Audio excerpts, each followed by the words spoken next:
Hello, and let's just dive right in and get this started. Chapter 12. Back Home. After making sure that the close sign was up and the door locked, Poppy started to wipe down the counter. It had been a busy day, and there was nothing left in the display case except for a single misshapen croissant. Mary Claire was singing softly to herself, one of her favorite French songs, and Poppy and Charlie had just joined in when there came a sudden pounding of fists on the front door. It sounded like a hailstorm smacking against the glass. Poppy froze, gripping her dustcloth and staring at the clenched up fist banging on the door. She couldn't move, and when the knocking got so aggressive it was clear that the glass might break. Mary Claire walked slowly toward it. "No, please!" Poppy begged. "Don't!" But Mary Claire was already sliding back the bolt. Before she'd even removed her hand, the door was shoved open and Edith and Roger Pendle burst into the shop. "Poppy!" Edith Pendle cried out, her pale face crumpled like a swashed dinner roll. "Are you all right, sweetheart? Has she hurt you?" she sobbed, hurrying over and pulling Poppy hard against her. Poppy didn't answer, but her eyes filled with tears as she stood there being hugged by her mother. Mary Claire was staring at the Pendles in astonishment. You couldn't mistake Roger and Edith Pendle, not even after 10 whole years. She had wondered for so long about that baby, baby born in her shop that distant May afternoon, and now it all made perfect sense. Of course Poppy was that baby, and even though the air was thick with unpleasantness, Mary Claire found herself smiling. "We should have known you were behind this!" Edith Pendle accused Mary Claire, shaking with anger as she held Poppy close. "You, of all people! I hold you fully responsible! You stole our child!" she wept, making us think she had run off to Rippleswold. "It's you who've been filling her brain with all this cooking nonsense, isn't it? From the very beginning you've been planning this, haven't you? Just because? But Edith Pendle couldn't finish. She started to heave with fresh tears, hugging Poppy so tightly it was difficult for the girl to breathe. "You think you have some sort of special claim on my daughter?" Roger Pendle said. "Well, I'm tempted to call the police and press kidnapping charges." "No!" Poppy burst out, pushing her mother away. "No, please don't. Mary Claire didn't kidnap me. I came here on my own. This has nothing to do with her." "Oh, my poor lamb!" Miss Pendle said. "You've been brainwashed as well. Come on, sweetheart, we're taking you home." "No, please!" Poppy panicked, looking pleadingly at Mary Claire. "Don't let them take me. I don't want to go." "But of course you do!" her mother crooned, gripping Poppy's arm and tugging her toward the door. "No, please, I'm begging you, let me stay here." Poppy's voice wobbled with hysteria. "Come on, Poppy," Roger Pendle coaxed, shuffling about in discomfort. "This isn't where you live, Pumpkin. You need to come home." "Can't you do something?" Charlie cried, turning to Mary Claire for help. "You mustn't let them take her." "So you're involved in this too, aren't you?" Edith Pendle said, pointing at Charlie. "See what I mean, Roger? A bad influence." "I'm sorry." Mary Claire shook her head sadly. "There is nothing I can do. You have to go with your parents, Poppy. And I'm sorry you've been so worried," Mary Claire said, addressing the Pendles. "Did you not get Poppy's letter?" "Oh, we got it all right," Edith Pendle said, "filled with a lot of nonsense." "It's not your fault. I didn't tell them where I was," Poppy confessed, looking at Mary Claire, "because I knew this would happen." "Oh, I hate this place!" Poppy's mother sobbed. "Always have done, right from the beginning. All I ever wanted was a nice hospital bed for the delivery, just like every other woman in Pot's Bottom." "It's all right, Edith," Roger Pendle murmured, putting his arm around his wife and handing her a handkerchief. "No, it's not all right. It's not. I never want to see this awful bakery again." Edith Pendle blew her nose. "And did you tell her? Did you?" she seethed, glaring at Mary Claire.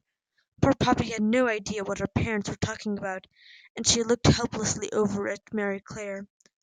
"It is not my job to tell Poppy that marvelous story. It's yours. But you should," Mary Claire said. "We all need to know our beginnings. Poppy is a wonderful cook," she continued. "There are not many young girls who have such a passion and a talent for baking. You should be proud of her," she finished bravely, her voice starting to quiver. "It has been a real pleasure getting to know your magnificent daughter." "Proud of her?" Roger Pendle spluttered. "We're proud of her, all right. She's top in her class at Rutherford Academy." "That's right," Edith Pendle said. Her jaw trembled with emotion as she spoke. "My daughter has been blessed with the gift of magic, and nobody is going to take that away from her, especially you." "I wouldn't dream," Mary Claire began, but Mrs. Pendle had already yanked open the patisserie door and was pulling Poppy outside. "Wait!" Charlie raced after them. "Can I at least say good-bye?" "No, you can't!" Edith Pendle fumed as she hustled Poppy into the back of a waiting car. "And if I ever find you communicating with my daughter again, I'll have you arrested for, for interference with a witch." All the strength had seeped out of Poppy's body, and she slumped on the car's back seat like a rag doll. Charlie was knocking against the window, but Poppy turned her head away and covered her face with her hands. "I thought it was you this morning," a familiar voice said, and peeking through her fingers, Poppy saw Auntie Viv sitting beside her. "Scaring your parents half to death like that," she tutted, leaning over to plant a kiss on Poppy's cheek. "Still, we're just glad you're okay, aren't we? Home safe now, sweetheart?" Poppy didn't answer. She wrapped her arms around her knees and dropped her head forward, wishing she could disappear. Chapter 13. A fresh coat of paint and a new wand. When the Pendle family arrived home, Maxine from next door was waiting in front of their house. As Poppy got out of the car, Maxine trotted right over. "So glad you're safe, lovey. We've all been worried sick about you." She's fine," Edith Pendle said, putting her arm around Poppy. "Roger wants to press kidnapping charges." "Kidnapped? Ooh!" Maxine shivered with the thrill of such juicy news. "Never, Edith. Really?" "Kidnapped, brainwashed. It's been a nightmare, honestly." Edith Pendle squeezed her daughter. "We're just so pleased to have Poppy home again. So if you'll excuse us, I'm going to tuck her up in bed." "A good night's sleep," Maxine called after them. "She'll be right as rain." Poppy let her mother lead her into the house, her father and Auntie Viv following behind. "Now you're not to worry about a thing," Edith Pendle said, hustling Poppy up the stairs. "You'll make up the work you've missed in no time. And just look at this room," she tattered on. "Surprise, surprise!" Poppy stared at her bedroom in dismay. Her Young Chef of the Year poster had been taken down, and so had the framed photographs of cake and breads she had bought with her birthday money last May. In their place were posters of famous witches, highlighting the spectacular achievements they had each accomplished. And this was not all. The walls were no longer yellow. Instead, they'd been painted a purplish plum color, and the picture of great Granny Mabel that had always sat on the hall table was now perched on top of her bureau. Stars and moons had been stenciled all over the ceiling, and a new hand-woven rug with the Ruthersfield crest on it was spread out beside the bed. "Where are my things?" Poppy asked in shock, noticing that our bookshelf of cookbooks had all been replaced with magical study guides. "This room hasn't been decorated in years," Edith Pendle said cheerfully, "and it's completely our fault. I've been reading all about it. A good study environment is essential to young witches. It took us the whole weekend." She smiled at Poppy. "Now I'll bring you up some soup, lamb." "And did you notice your new magic wand?" Roger Pendle asked his daughter. He pointed to a shiny black wand, tied around with a purple ribbon that was sitting next to Great Granny Mabel's picture. "It's the latest model," he said proudly. "Very sensitive, that is. Miss Roach only recommends them for star pupils." Sinking down on her bed, Poppy surveyed the room in silence. "Well, go on, Roger. This is a good time. Talk to her," Edith Pendle hissed. "So, Poppy," Mr. Pendle began, walking over to his daughter. He cleared his throat and glanced at his wife. "Say it," Edith Pendle instructed. "You're her father." "We do need to talk about the fact that you ran away," Mr. Pendle said, hovering next to Poppy. "We were worried sick." He pulled a handkerchief out of his pocket and dabbed it over his forehead. I was worried sick. Taking off like in the middle of the night, in the middle of our favorite show? Miss Pendle added. You knew I was safe, Poppy whispered. I called you, and I wrote you a letter explaining. Not an ounce of consideration for our feelings, her mother continued. Honestly, Poppy, why would you do such a thing? I was out of my mind with worry, and having to lie to the school like I did and tell them you were sick. Edith Pendle took a long, deep breath and closed her eyes for a moment. We won't talk about it any more, though. Daddy and I love you, but you just need to know how much you scared us. Did you even read my letter? Poppy said, looking up at her mother. I did, and I forgive you, sweetheart. Edith gave a quivery smile. We all say things we don't mean when we're under stress, but everything's going to be fine now. Come on, Roger, she clicked. Poppy's exhausted, poor thing. Look at her sitting there all pale and droopy. What did Mary Claire mean when she said everyone needs to know about their beginnings? Poppy asked in a small voice. What marvelous story should you tell me about? Her mother's mouth narrowed into a tight line. I'll be right back with your soup, she replied. That's just what you need. Alone in her bedroom at last, Poppy realized it wasn't just the walls and ceiling her parents had redecorated. They'd also put up some new window treatments, especially for her return. Covering the pane of glass were thick iron bars that broke up the sunlight and made opening the window impossible. When her mother tiptoed in with a bowl of lukewarm canned soup, Poppy pretended to be asleep. She crawled under the covers in her clothes, not bothering to put on pajamas, wash her face, or brush her teeth. I'll leave this here in case you want it later, Edith Pendle whispered, putting the bowl down and tucking new purple velvet curtains across the iron bars. Now sleep tight, sweetheart. We're so glad you're back home. Get a good night's rest because it's school tomorrow. And as her mother left the room, Poppy heard the click of a key turning shut. So even if she wanted to run away again, it would be impossible to escape from this fancy purple prison. In the morning, Poppy woke early. She was used to getting up at 4 to start the bread doughs and croissants, and even though she wasn't at the bakery anymore, Poppy still got out of bed.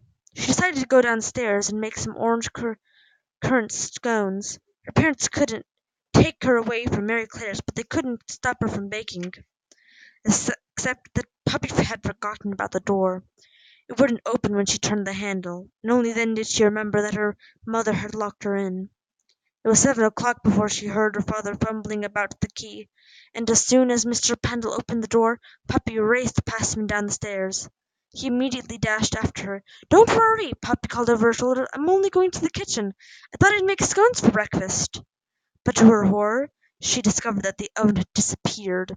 There was a gaping hole in the middle of the counter where the stove had once been. Your mother didn't think we needed it any more, Roger Pendle said sheepishly. She thought it was a distraction for you. A distraction. Poppy stared at the hole. It's an oven. That's right, Edith Pendle agreed, bustling into the kitchen. But it kept you from your studies, Poppy. All that baking when you should have been practicing your magic. I thought it would be simpler for you not to have it around. You know, take away the temptation. We can easily put it back in later, after you graduate. And anyway, she finished, I hardly ever use it myself. The microwave is all we really need. I use that oven, though, Poppy said in a small, tight voice. I used it all the time. I liked that oven, she whispered, starting to tremble with her pent-up anger. You took away the one thing in this house that made me happy. Oh, now, don't exaggerate, Edith Pendle said, opening the freezer and taking out a box of toaster tarts. She ripped the top off and shook 3 of them into the microwave. You've no idea how lucky you are, Poppy. Honestly, this program I watched last night said that fewer and fewer girls are being born with the gift of magic. Only 1 in 15,000 according to the latest research, and most of those only have a fraction of your powers. I don't want to be a witch, Poppy shouted, shaking with emotion. She could smell the chemical sweetness of heating toaster tarts. Listen, Poppy, your father and I support you 100%, Edith Pendle said, speaking slowly to emphasize the importance of her words. Truly, we do. Right now, you have no idea what's best for you, but one day you will. One day you'll thank us for doing the right thing. Like taking away the oven? Puppy cried. And make me come back here when I love living with Mary Claire and cooking every day? Roger Pendle cleared his throat. Well, that's right, he added, though he didn't sound quite as convinced as his wife. He tweaked one of Puppy's braids affectionately. Have a toaster tart, Mrs. Pendle offered, holding out a steaming square of something that looked to be made out of cardboard. Puppy waved her mother's hand away, and a steady stream of tiny bunched-up silver fists flowed from her fingers into the air. "Oh, that's so clever!" Edith Pendle exclaimed. "You have such talent, sweetheart." One of the miniature fists smacked the toaster tart she was holding onto the floor, and another one punched her right in the nose. Poppy refused to go to school. "I've got a really bad headache," she told her parents, which happened to be the truth. The horrible smell of toaster tarts wasn't helping either, and Poppy thought she might be sick. "You can't do this," Mrs. Pendle fretted, following her daughter upstairs to bed. Poppy buried herself under the covers and curled up into a tight ball. "You've already missed 4 days of lessons," Edith Pendle pointed out. "Mum, I don't feel so good," Poppy whispered into her pillow. "Please, let me sleep." "I can't believe you're doing this to me," her mother muttered. "This is so unfair, Poppy." "Oh, Edith, give her the day in bed," Mr. Pendle whispered, shuffling into Poppy's room behind them. "She doesn't look well." "Fine," Edith Pendle sighed, and then lowering her voice she added, "although I've just about had enough of this nonsense." She drew the curtains shut and turned out the light. "Sleep it off, Poppy, because tomorrow no more excuses." The following morning Mr. and Mrs. Pendle insisted on driving Poppy to Rothersfield. Of course they didn't trust her to fly, Poppy realized. Not that she had anywhere left to fly to. She couldn't go back to Mary Claire's. "We'll pick you up after school," Edith Pendle announced in the car, as if this was just another regular day. "I told Auntie Viv that after we've done our homework we'll all go to dinner at the new Mock Turtle's Burger Palace." She turned around and smiled at Poppy as Roger Pendle pulled to a stop in front of Rothersfield. "Now hurry on in, you don't want to be late." Leaning across the front street, she straightened the collar of Poppy's blouse. "We called Miss Roach last night, and she's expecting you. She thinks you've been down with a nasty case of tonsillitis." Edith Pendle's lips tightened and her smile disappeared. "According to Miss Roach, most Rothersfield girls never miss school.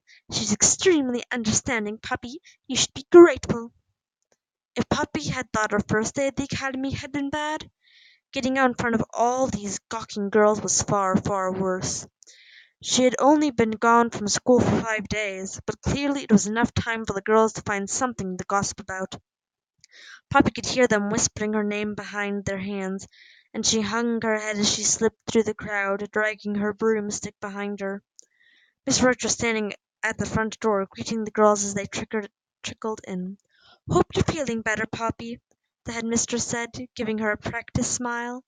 It was as if the past wonderful week had never happened, as if by pretending she had been sick with tonsillitis, her time at Mary Claire's could somehow be wiped out. It was the Edith and Roger Pendle approach, Poppy decided. It was the "let's ignore the fact that our daughter just ran away and spent the happiest week of her life cooking in a bakery" approach. Not that it mattered any more, Poppy thought, as she slumped along the corridor. Nothing mattered now.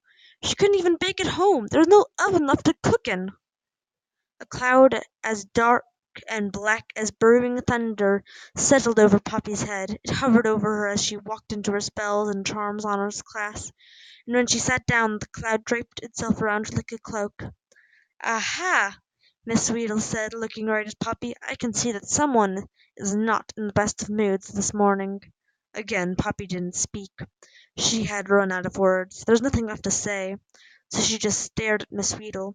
"Well, you should do extremely well for a new spell today, Poppy. It requires a good deal of forceful energy behind it," Miss Weedle said, punching the air with her fist and writing "Stop it now" across the blackboard in large, bold letters. This spell, she explained in a serious voice, is powerful, really powerful, and must only be used in special circumstances. You girls are not to fool about with it. What sorts of special circumstances? Megan Roberts piped up.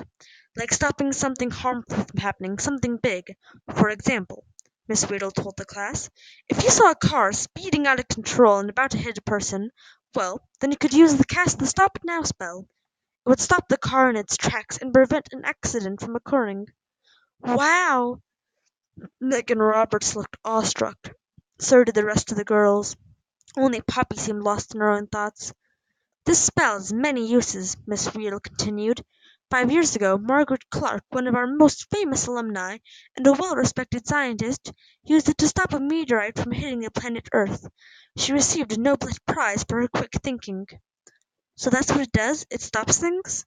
Fanny Freeman confirmed, rapidly taking notes.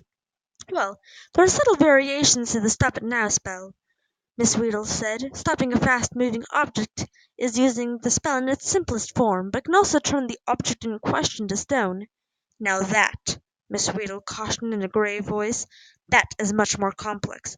It requires a great deal of forceful energy to produce such an effect. Pent-up anger or bottled aggression work very well as a catalyst for this type of spell. So since you seem to be full of grumps this morning, Poppy, why don't you come up here and give it a try? Poppy pushed back her chair and walked between the rows of desks. She stumbled over Megan's book bag, managing to get one of the long leather straps caught around her shoe. As she bent down to untangle it, a smattering of giggles burst out. Megan whispered, "Clatterpoke," under her breath, but Poppy didn't seem to hear. She just shuffled on to the front of the class and stood there, clutching her new magic wand. A cage had been set up on the floor with a little white mouse in it. Now, when I give the command, Miss Riddle told Poppy, I shall open this cage door and let the mouse free. Over there, she instructed, pointing to the far corner of the room, is a wedge of vintage cheese. This particular breed of mouse has a highly developed sense of smell, so it will, I'm hoping, dash toward the cheese at high speed. Your job, Poppy, is to stop it. Point your wand at the mouse and harness those emotions you seem to be harboring this morning. Then simply say the word, and here Miss Riddle breathed in deeply before exhaling with a dramatic "Constricti crabby haltus." "Constricti crabby haltus," Poppy copied. More feeling, Poppy. You need raw emotion behind this spell to make it work. Now, are you ready? Miss Riddle said. Poppy nodded and blinked back to tears. She honestly couldn't believe she was back here at Rutherford again, away from the warmth and comfort of Mary Claire's kitchen. Who'd make the caramel cookies today, she wondered, and how could her parents do this to her? Ready then? 1, 2, 3, Miss Weedle said, and with a flip of the latch she opened the cage door. Immediately, the tiny mouse started to scurry across the floor toward the cheddar. With a wave of her wand, Poppy yelled out furiously, "Constricti crabby haltus!" The mouse froze about 2 feet from the cheese, its little pink tongue peeping through a set of sharp, pointy teeth. "Magnificent!" Miss Weedle cried out. "Oh, I couldn't have done that better myself. You can practice this for home, girls. Don't use a live creature, though, please. Doing a spell like this is rather complex. Just roll a ball across the floor and try to stop it. There's a box of rubber balls by the floor, so take one on your way out. Now open those spell books to page 46. The rest of the morning dragged on endlessly. Poppy suffered through foreign history. They were studying different types of witchcraft in other countries, followed by music and the art of spell chanting. "So where you been?" Megan Roberts asked Poppy at lunch. "I bet you weren't really sick. I bet you ran away." She was spooning up custard, exchanging knowing glances with her friends. "I did," Poppy said, hunched forward under her cloak of misery. "Well, you have tons of extra work. 5 days of school is a lot of miss. It's been really hard lately, but I got A's in the last 3 tests, so I'm top of the class at the moment." Megan shook back her hair. "You'll probably have to do weekend makeup classes, I should imagine." "No, I won't," Poppy said, wanting to shock the smug expression off Megan's face. She slammed her ham sandwich and shouted, "I hate it here! I hate being a witch! I ran off and joined a bakery, if you must know." There was a collective gasp from around the table, and Megan made the sign of a sickle moon. "How can you say such a thing?" she questioned. "We're the lucky ones. Everyone wants to be able to do magic." "Not me," Poppy said simply, feeling her anger seep away. Tears clouded her eyes.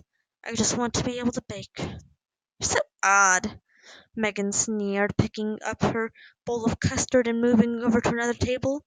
All the other girls followed, and Poppy was left sitting alone.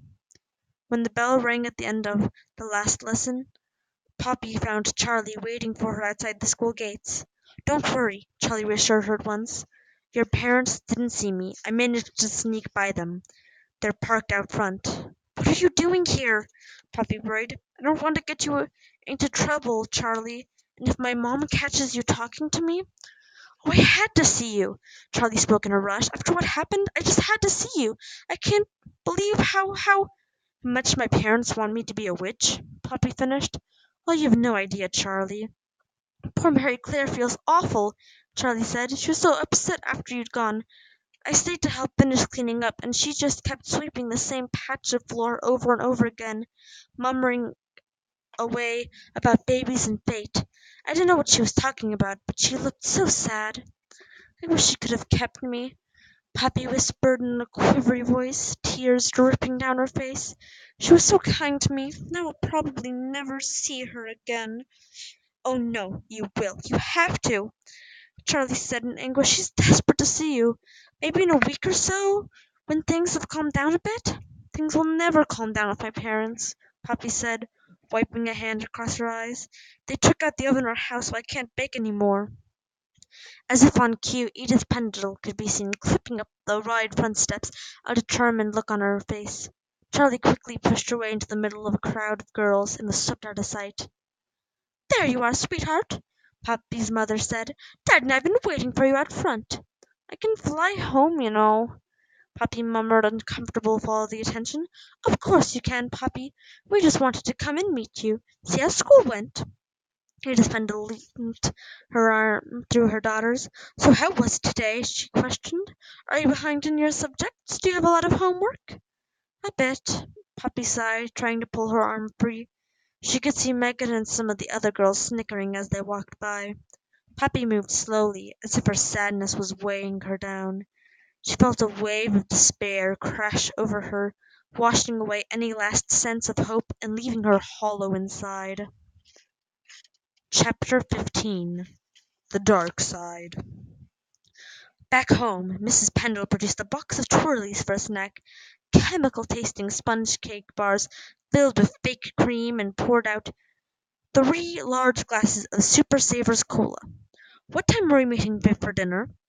Mr. Pendle asked his wife. "Because there's a show on the television later about tracing your magical roots back to the Vikings. Might be fun." "I said I'd call her when Poppy's finished her homework," Miss Pendle said, biting off a chunk of twirly bar. "We're not going anywhere till that's done," she added firmly. "Homework first, and it looks like there's plenty of it tonight. Right, Poppy?" Edith Pendle sat down at the table next to her daughter and frowned at the pile of books. "You've got a lot to do, sweetie." Poppy was halfway through a paper on wand technique. She bit her lip in frustration, trying to ignore her mother. Mrs. Pendle reached out a hand and picked up Poppy's creative magic journal.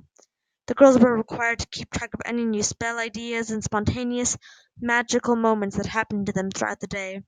"Mom, please, it's private," Poppy snapped, grabbing it back and inadvertently knocking over her untouched glass of cola. It flooded the table, drenching textbooks and papers, and running onto the floor in a sticky brown puddle. "Your homework!" Miss Pendle wailed frantically, shoving books aside and trying to stem the flow of soda with her cardigan. "What a mess, what a mess! You'll have to redo it all. Roger, throw me a sponge, quick!" She turned on her daughter in frustration. "Well, help out, Poppy!" But Poppy didn't move. "Oh, look at this! It's ruined! It's just ruined!" Mrs. Pendle screeched, trying to peel the paper on wand technique off the table. "Come on, Poppy, don't just sit there!" Tears filled Mrs. Pendle's eyes, and she started to sob quietly. "Honestly, I don't know what to do with you. You fight us on everything. You have opportunities most girls only dream about, and you're throwing them all away. "We've done everything for you," she cried. "We've supported you. We've always been there for you. And I know it's not about the money," she sniffed, "but the sacrifices we've made." Her voice wobbled with emotion, and Poppy covered her ears. "Mum, stop it, please." "No, I won't stop it. Do you have any idea, Poppy, how our lives revolve around you? And then running away like that!" Edith Pendle blew her nose loudly. "I can't pretend I wasn't hurt." She stared at her daughter in silence, breathing shakily. "You'd understand," Poppy said at last, her lips trembling. "You don't care about what I want at all," Poppy added, bursting into tears. "I know best. You're only a child," Mrs. Pendle said aghast. "How can you say that?" "Because you never hear me!" Poppy shouted. "You don't listen, Mum, ever. It's you that wants me to be a witch," she sobbed, shoving her chair back from the table. "I don't. I never have. I hate magic. I just want to bake cakes." "Ah!" Edith Pendle put a hand over her heart as if she were in severe pain. "Thank goodness Granny Mabel isn't here. She'd be mortified if she heard you speaking that way. Isn't that right, Roger?" Mr. Pendle nodded, fiddling with the buttons on his cardigan. "She'd be heartbroken," he agreed. "You have been given a marvelous gift, Poppy, love, and we can't bear to see you wasting it like this." "Just leave me alone!" Poppy yelled, her sadness overtaken by a growing wave of anger. "Leave me alone!" "You've let the family down, Poppy," Edith Pendle hissed. "That's what you've done. Let us all down." "Now take it easy, Edith," Roger Pendle said, shuffling over to her in his slippers. Edith Pendle took a couple of deep breaths, steadying herself on her husband's arm. In a more composed voice he said, "We need to get this mess cleared up so Poppy can get on with her homework." Poppy sat quite still, the anger inside her swelling. There was a long, drawn-out silence, except for the sound of Mrs. Pendle's heavy breathing as she unwrapped a curly bar and took a big bite. Then, leaning forward, Poppy shoved her spellbook onto the floor where it landed in a puddle of sticky cola. "No!" she glared at her mother in defiance. "I will not." "Now come on, Poppy," Roger Pendle said, folding his arms across his chest in a show of authority. "Do as your mother asks, please. Finish up your homework." Mrs. Pendle's long face was full of self-pity, and she looked tearfully at her daughter as she chewed. "All right," Poppy agreed huskily, pulling her magic wand out of her backpack with hands that were shaking almost as much as her voice. "I'll do my homework if that's what you want. This is a new spell I learned in school today, and I have to practice it," she sobbed, waving the wand at her parents. "Constricti crabby haltus!" Poppy shouted, firing out the words with so much fury that Mrs. Pendle had not only stopped crying, but was rapidly beginning to turn the colour of a lead pencil.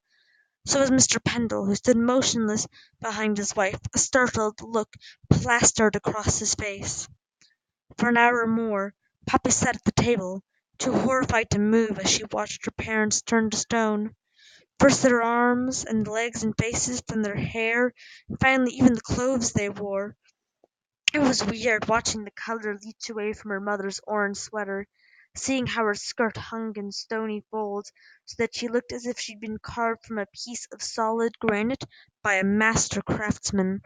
All she could think about was Madeline Reynolds. Did she feel like this too when she'd washed away half of Italy? Despair and shame flooded Poppy, and she was filled with a heavy sense of guilt. This wasn't at all what she had intended. She had only wanted to stop them from going on at her, shut 'em up for a bit. Now the house was so quiet, Poppy could hear the drip, drip, drip of the kitchen table. When the phone started to ring, it sounded as loud and invasive as a fire alarm. Poppy sat and listened to it as it blared on and on. Finally the answering machine picked up and Auntie Viv's voice could be heard, yabbering away into the silent room. Another hour passed, and still Poppy didn't move.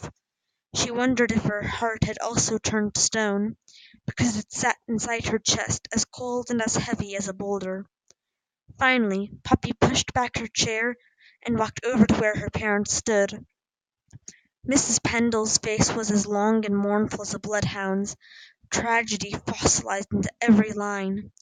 Poppy reached out a hand, touching the stone cheek that still bulged with twirly bar. She knocked against it gently with her knuckles. It was hard and unforgiving. Her father stood with his arms folded across his chest, his stone feet encased in a pair of stone slippers. Miss Weedle had been right about the stop it now spell. It was shockingly powerful, and Poppy had mastered it perfectly. Ironically, her mother would have been delighted by such an accomplishment, had she been available for comment. Anger started to swell in Poppy again. I'll bet no one in the class managed to turn their rubber balls into stone, Poppy thought, shoving 3 boxes of twirlies and some cans of meat stew into her backpack. Who cared what she ate now? I hope you're happy, Edith, Poppy challenged, addressing the statue-like Miss Pendle. She stuck her wand on top of the twirlies. "Because this is what you wanted, isn't it, Mum? I'm an excellent witch," she said, "just like great Granny Mabel. And I'll never bake again, either. You don't need to worry about that. There's no oven here, and I'm not going back to Mary Claire's." If anyone knew what she'd done to her parents, they'd be horrified, and Poppy couldn't bear Mary Claire's disappointment. Even if she wanted to, she had no idea how to change her parents back again. Right now, she felt hopeless. When the police found out what she had done, they would take her off to Scrub's prison and lock her up. Poppy was sure of that, but her anger and sadness were so deep she didn't care. She didn't care about anything anymore. Shouldering her backpack, Poppy looked at her mother one last time and gave a hard laugh. "You got what you wished for, Mum. I'm a witch, all right." Leaving her parents standing in the kitchen, Poppy grabbed her broomstick and left the front door. She wasn't running away this time. She had nothing to run from, and nowhere to run to. Noticing Maxine's cat stalking across the top of the garden fence, Poppy whipped out her wand with an aggressive wave of her hand. She turned it straight into stone. It was 5 o'clock on Wednesday evening, and Poppy Pendle had passed over to the dark side. Chapter 16. Poppy Pendle Disappears. As Poppy trudged into Pot's Bottom, she scowled at a row of little blackbirds chirping away on a telephone wire. It was a happy noise, and Poppy couldn't stand it. She reached for her wand and turned them all into stone, followed in quick succession by 2 more cats, a squirrel, and a colony of ants marching across the pavement. The postman was just walking past on the other side of the street, whistling away, and Poppy was about to turn him into stone when a goose waddled out from the path that led down to the canal. Pausing a moment, Poppy suddenly had an idea. She would live in that old abandoned cottage, the one beside the canal with the falling-in roof and broken windows. After all, it didn't belong to anyone, and she'd be quite alone there, nobody to bother her. With a determined flick of her wrist, Poppy zapped the poor goose to stone and kicked him under a patch of ferns. Then she marched on by. As she climbed over the crumbling wall in front of the cottage, Poppy remembered how she and Charlie had sat there talking. They had laughed and eaten cookies, and she told Charlie about her dreams of one day owning a little bakery just like Patisserie Marie Claire. Not wanting the sadness to overwhelm her, Poppy used the full force of her anger to turn a beautiful swan, floating down the canal, into stone. Then she shoved open the front door and went inside. It was musty and dark. The floorboards had caved and the nettles were growing up between them.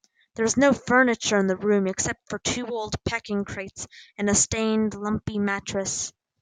Empty cans littered the floor, but someone had swept all the broken glass into a corner.